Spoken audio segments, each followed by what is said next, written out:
Continuando con la serie de sesiones correspondientes a la unidad de ejecución curricular Psicología del Aprendizaje, el día de hoy vamos a tratar sobre el tema correspondiente a la semana 14, en el cual vamos a conversar sobre uno de los autores más importantes en el desarrollo de la psicología en general, pero especialmente en el desarrollo de la psicología educativa, que han brindado aportes a la estructura teórica y entendimiento más claro de los procesos psicológicos en el ser humano desde el siglo pasado. Sin embargo, siguen siendo vigentes hasta la actualidad. Vamos a hablar de la teoría sociocultural sustentada por Lev Vygotsky, del cual vamos a conversar sobre sus postulados básicos, los más importantes, conceptos como la ley de doble formación, la zona de desarrollo próximo, y también vamos a comentar sobre el andamiaje. Lev Vygotsky, un estudioso de la psicología en la época de la Unión Soviética, estructura su propuesta para entender la naturaleza y el desarrollo de los procesos psicológicos en el ser humano desde una perspectiva materialista e histórica. Él nos plantea que la actividad mental en el ser humano es justamente exclusiva del ser humano, dado que no es factible entender la existencia de un proceso de pensamiento en otra especie que no sea el ser humano, dado que para él el proceso de pensar en realidad es la interiorización de los elementos culturales, signos y procesos sociales, de acuerdo al contexto y al momento en el que el individuo se incorpora.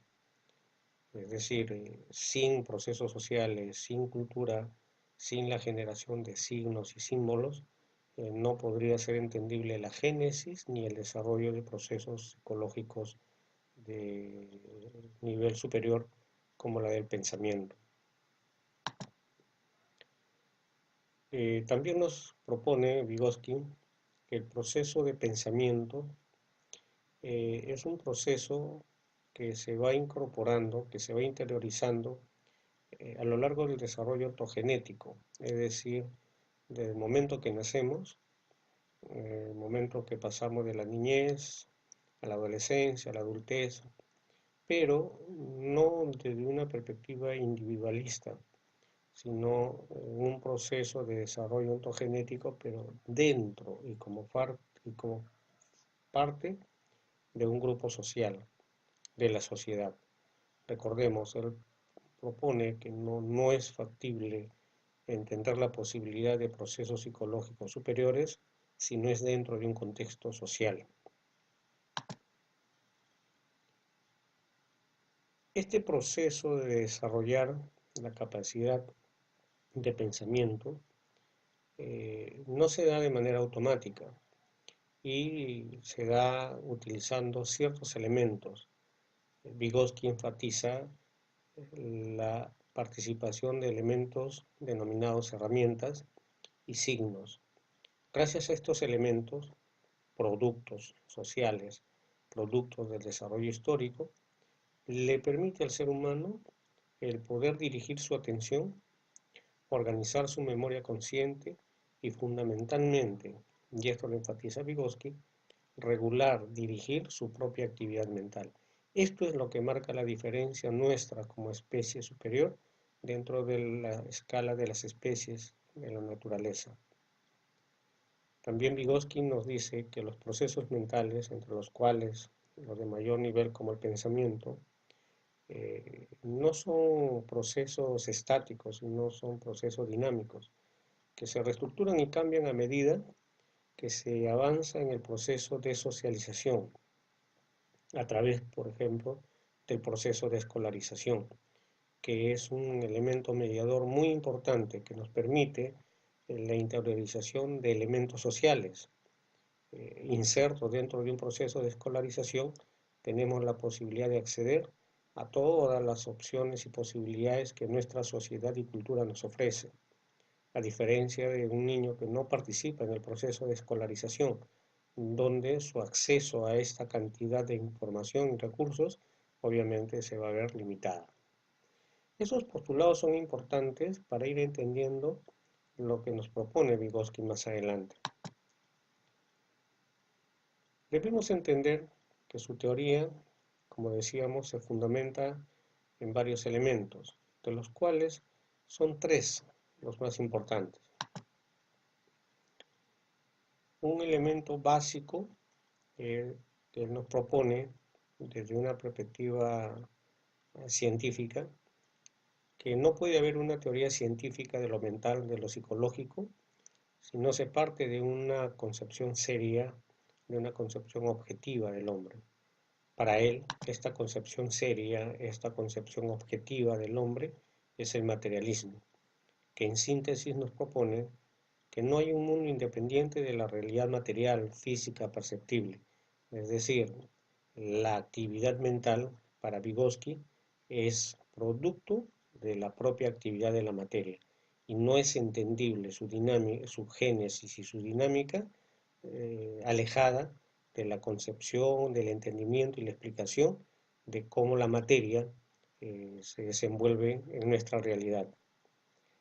Esto genera los dos elementos subsecuentes puntales en su concepción del mundo, en su concepción del hombre, y que también estructura su concepción de lo psicológico en el ser humano, que es el materialismo histórico, que lo entiende como que los cambios en las sociedades humanas siempre conllevan a cambios asociados a la naturaleza humana. Los cambios en las sociedades humanas siempre van a conllevar a cambios en la naturaleza psicológica del ser humano.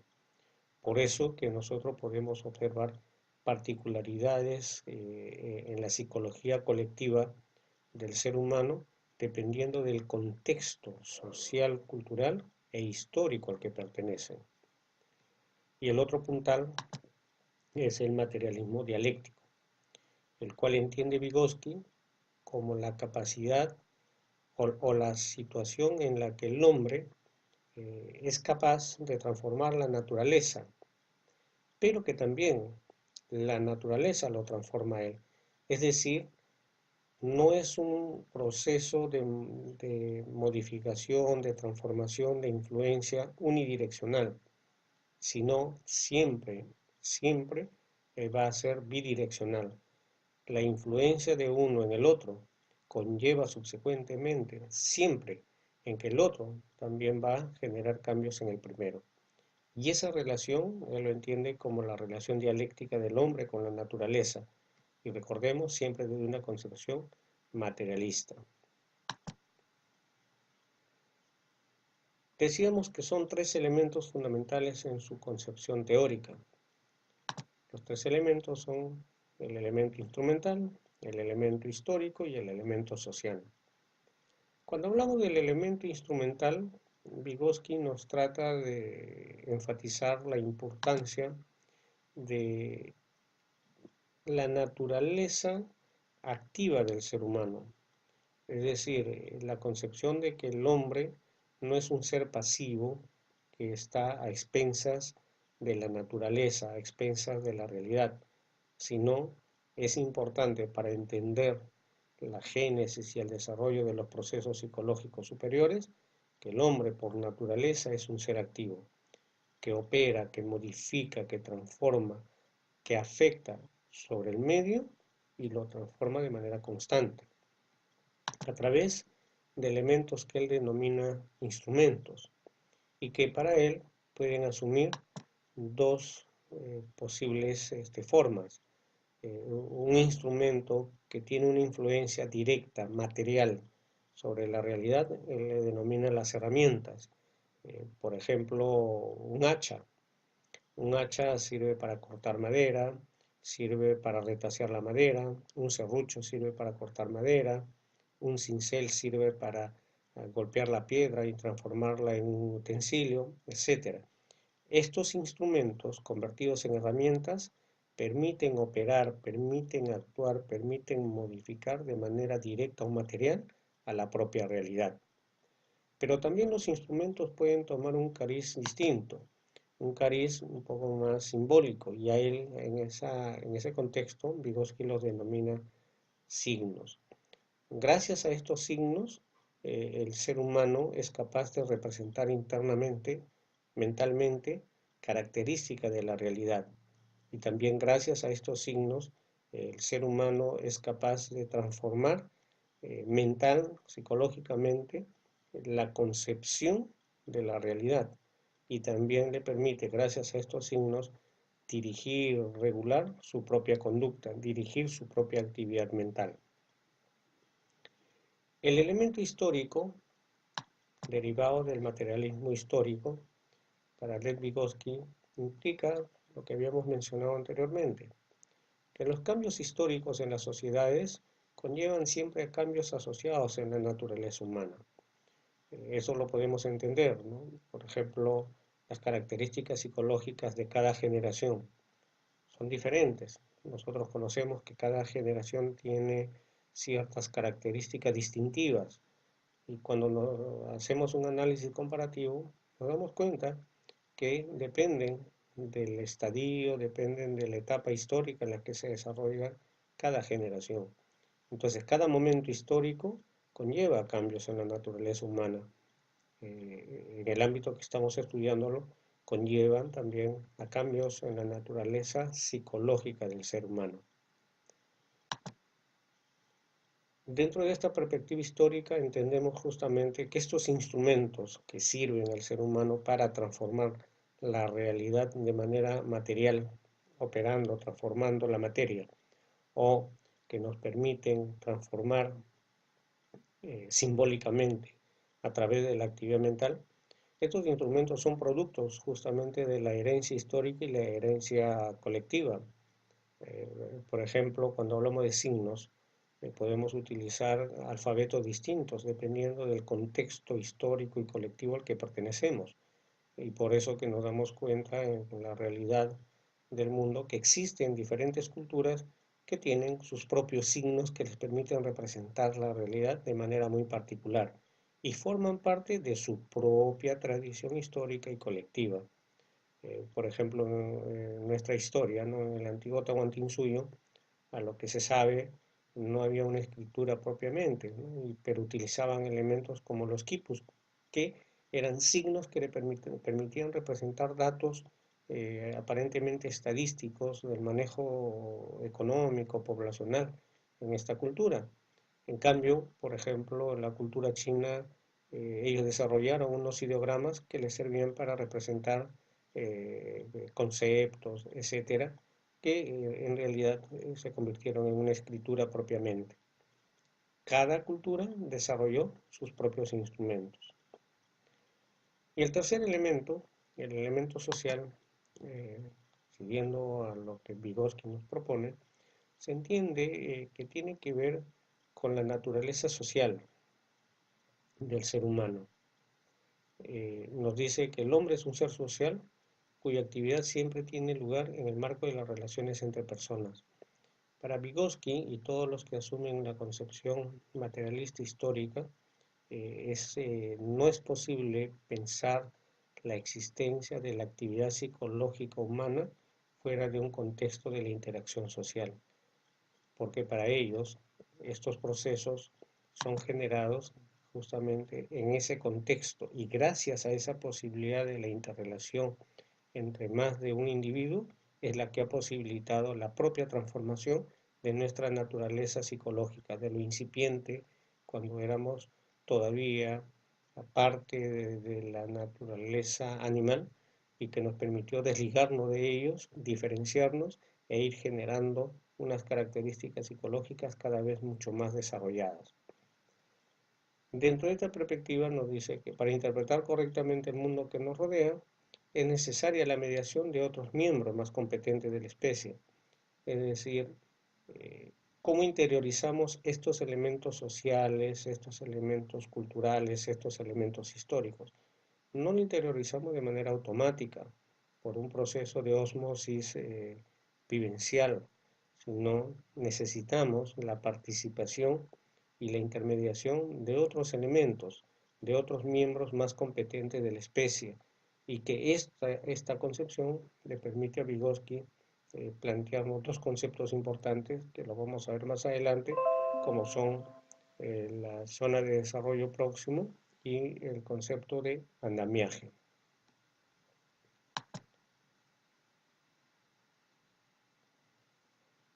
Para Vygotsky, de acuerdo a lo que hemos estado comentando, los procesos psicológicos superiores, que son los distintivos, que son particulares y de máximo nivel de desarrollo en el ser humano, tienen una naturaleza eminentemente social histórica y donde la convivencia con otros es fundamental.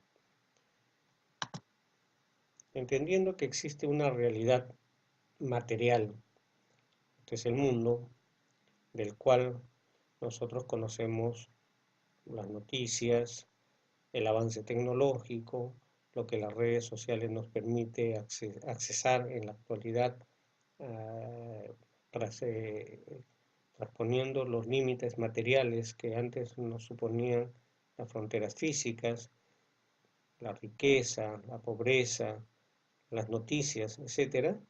El individuo, en este caso el niño, se interrelaciona con esta realidad, capta estos elementos de la realidad en su diario vivir, en su proceso de crecimiento y desarrollo ontogenético, pero no es un proceso de interrelación pura y limpia, sino que es un proceso de interrelación mediada por la historia colectiva y el contexto social al que pertenece el individuo o el niño.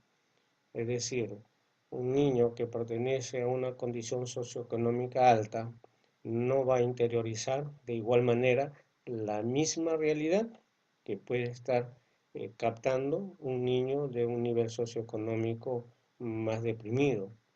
La realidad que lo rodea, el mundo que lo rodea puede ser el mismo, pero por la naturaleza histórica y la naturaleza del contexto social al que pertenece, la forma de interpretar esa realidad le genera diferencias.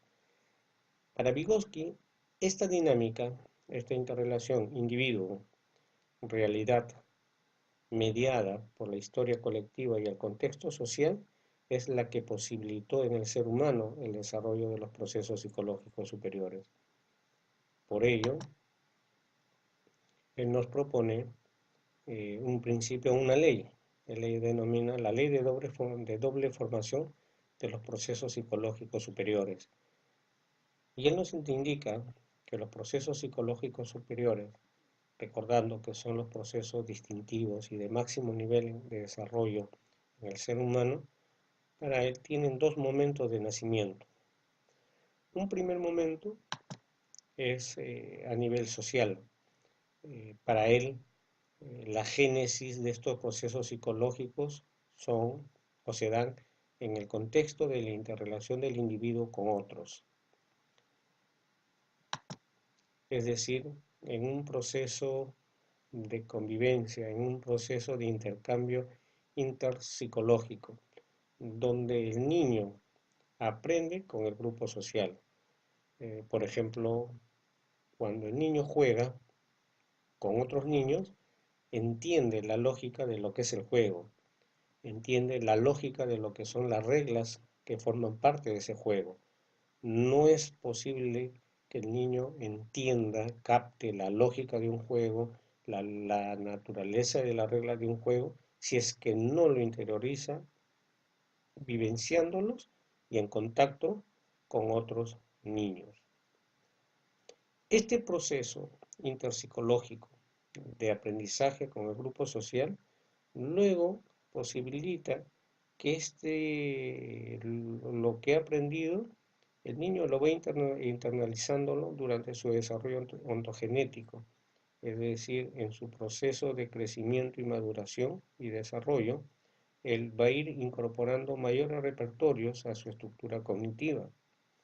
Y en determinado momento, que es el segundo momento, recordemos, ley de doble formación, primer momento interpsicológico o social.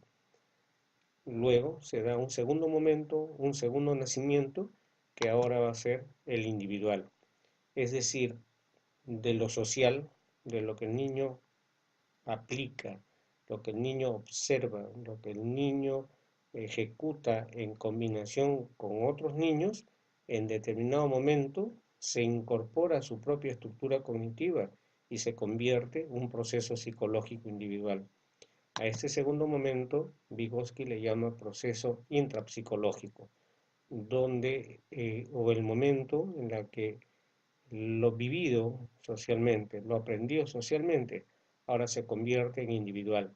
Es decir, cuando el niño ya jugó, ya convivió con otros niños y en ese proceso social observó cómo se juega, en ese proceso social entendió cuáles son las reglas del juego. En este momento intrapsicológico, el niño ahora se hace dueño de ese conocimiento y ahora él sabe jugar y lo puede aplicar con uno o con otro grupo social, porque ya se hizo dueño de este conocimiento.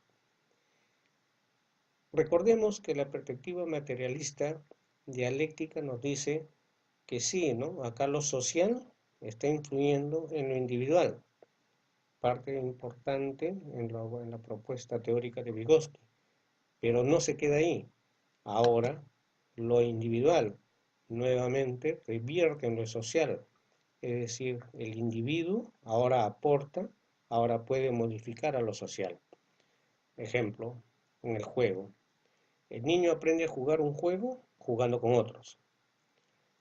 Luego lo interioriza, lo hace suyo, entiende la naturaleza del juego, lo puede jugar, y ahora él puede dirigir el juego y puede inclusive él proponer cambios en la estructura o en la regla del juego. Y el juego va a comenzar a modificarse y ya no va a ser lo mismo lo que él juega en la actualidad a lo que él aprendió hace 1 o 2 años. Y eso nosotros lo entendemos, ¿no? Cuando vemos cómo los juegos se han ido modificando en estructura, en dinámica, en reglas, a través del desarrollo de las diferentes generaciones. Lo aprendemos primero de lo social, lo imitamos, lo repetimos, pero después tenemos la posibilidad de revertir y hasta modificarlo. Este es el proceso dialéctico que nos hablaba Vygotsky en sus bases conceptuales del materialismo. Y esto es lo que entendemos, lo que nos trataba de proponer cuando nos dice que los procesos psicológicos tienen dos momentos de nacimiento. Un primer momento social o interpsicológico, que luego se convierte en individual, que es el segundo momento intrapsicológico. Otro concepto importante que nos propone Lev Vygotsky es el concepto de zona de desarrollo próximo, y que la vamos a entender de una manera bastante sencilla, como simplemente la distancia que existe entre lo que se llama la zona de desarrollo real, es decir, qué tanto puede ejecutar, qué tanto puede aprender el niño solo y qué tanto podría aprender, qué tanto podría desarrollar el niño, pero con apoyo de otros elementos sociales mediadores, como maestros o tutores. Entonces, la zona de desarrollo próximo es la distancia entre lo que puede aprender el niño cuando es autónomo y lo que podría aprender con ayuda o un guía. Y es aquí donde emerge el otro concepto, que es el andamiaje. ¿Qué significa el andamiaje? Es el soporte, es el apoyo que recibe el niño para procesos educativos, para procesos de socialización, y que va a estar presente solo hasta el momento en el que el niño se apropia. Acuérdense del segundo momento de nacimiento de los procesos psicológicos. Primero es social, participación del guía, participación del tutor o participación de otros miembros más desarrollados del grupo social. pero en el momento que el niño lo incorpore y él lo hace suyo, es decir, va de lo social a lo intrapsicológico, es el posible desarrollo potencial al que podría aspirar con esta participación. Entonces, el andamiaje implica, por ejemplo, la labor de un docente, que está presente solo como un elemento mediador para que facilite la incorporación de conocimientos en el alumno, y cuando el alumno ya lo incorporó, ya lo aprendió, ya lo hizo suyo, el tutor o el guía ya no es importante y tiene que salir del contexto. Entonces el andamiaje implica como el ejemplo del andamio en la construcción de un edificio. Un andamio en la construcción de un edificio está presente solo hasta cuando el edificio se completa. Cuando el edificio se completa, el andamio pasa a ser no significativo, es decir, pasa a ser no útil y tiene que salir. De igual manera es el proceso de andamiaje en el contexto educativo. Los docentes, los tutores, los compañeros más desarrollados académicamente, etcétera, van a cumplir un papel de apoyo, un papel de soporte, hasta que el alumno lo interiorice y lo haga suyo. En ese momento, el andamio, el guía, el tutor o el compañero más competente deja de ser importante y sale del contexto. Entonces, la búsqueda del proceso educativo es generar que esta distancia entre el desarrollo real y la distancia del desarrollo potencial sea menor. Es decir, que el alumno se acerque a lo más posible a la zona de desarrollo potencial que él tiene. Eso significa que puede alcanzar un mayor desarrollo académico, un mayor desarrollo educativo en un contexto social, con mediadores, con apoyos, con guías, que en un trabajo académico individual. Y por eso que Vygotsky rescata la importancia de la actividad social en el proceso educativo.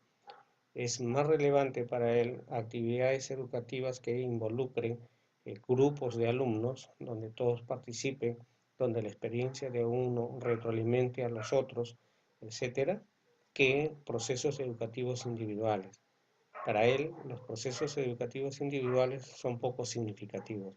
En cambio, las actividades académicas en equipo, en interacción social, facilitan y son los que potencian mejores niveles de aprendizaje, porque acortarían la distancia entre la zona de desarrollo real y la zona de desarrollo potencial.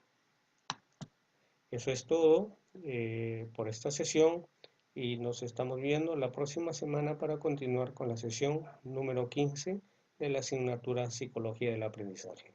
Muchas gracias.